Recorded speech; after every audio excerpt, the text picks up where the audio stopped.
Today we're going to work on creating a new vegetable garden for my daughter's preschool. It was quite a windy day, so it was hard to hear some of the clips. This year I volunteered to help out and help with the garden, so today I went out and I started setting up to prep for a fall planting.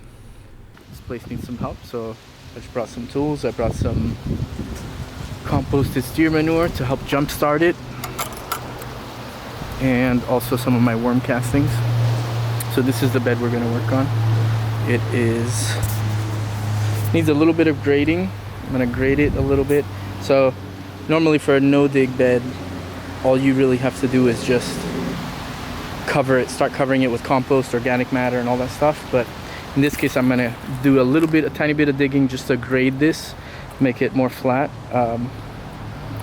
And then I'm just going to start adding material on top, and that's it, and just get it nice and prepped. I'll probably leave, this is kind of a community type of effort, so I don't know somebody looks like somebody planted potatoes here, and there's a couple of carrots perhaps over here. So I'm going to try to leave as much as I can in, but I'm going to remove some stuff probably. There's a nice rosemary plant here, which obviously we'll leave, that's a perennial.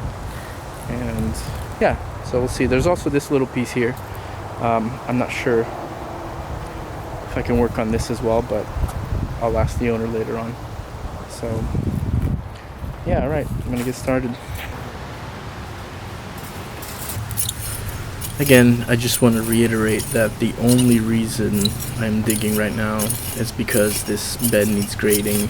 The dirt was all amassed on one side of the raised bed for some reason. I think it's because of the way it gets watered, but I'll find out. But basically that is the only reason, is so that I can move the dirt and flatten it out. For a no-dig garden, you don't need to dig. There's no reason to dig, no matter what the condition of the soil is. The only time that you should dig is if you need to grade the garden a certain way.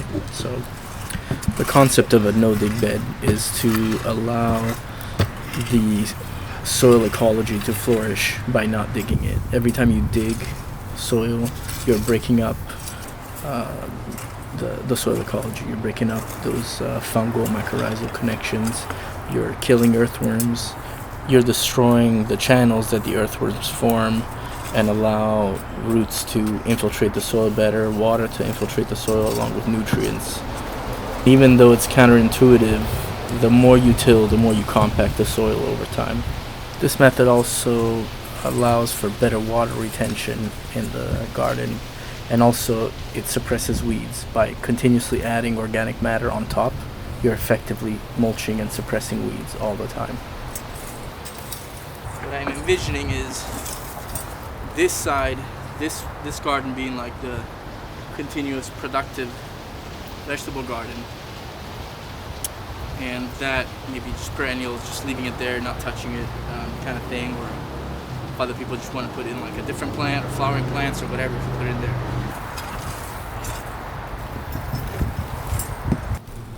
These plants were already in the garden.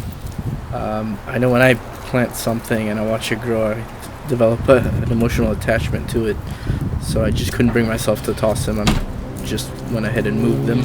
Hopefully nobody gets upset by it, but just moving them to the perennial side.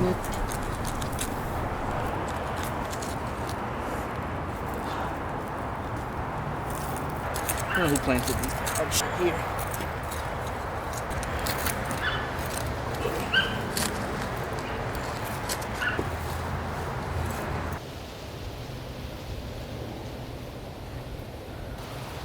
Okay, now I'm going to sprinkle in some of my worm castings that I brought from home. The reason I'm going to put these in is this'll, aside from it being a great fertilizer, but it's just going to inoculate the whole bed with beneficial bacteria. This soil looks decent, so I'm sure it's pretty good, but I know that these are full of cocoons, of worm cocoons, and so once I put these in and then I cover it with steer manure, and then we start continuously layering organic matter on top.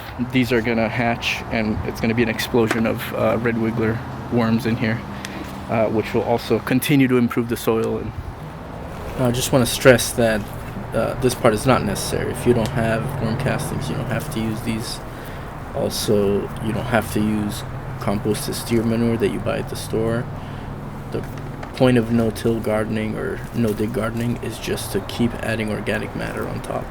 So all you have to do is literally just start adding mulch, or you can add fall leaves. Like, fall is coming, it's the perfect time to start collecting leaves.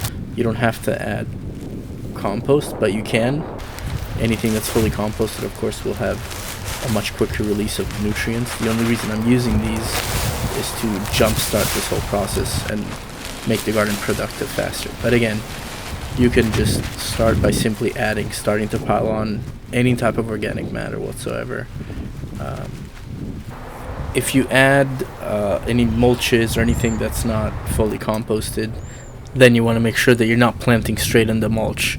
You're moving the mulch aside, planting in the soil, and then covering the mulch back up. But if you're adding fully composted material like this, you can plant straight in this material. Just make sure you don't add any type of chemical fertilizers. Those tend to contain salts. They're salt-based fertilizers. The salts will eventually deteriorate your soil over time. It's just better to go fully organic. At this point, all we want to do is fully water this down, get it nice and wet, and then we'll be ready to plant in a couple of days.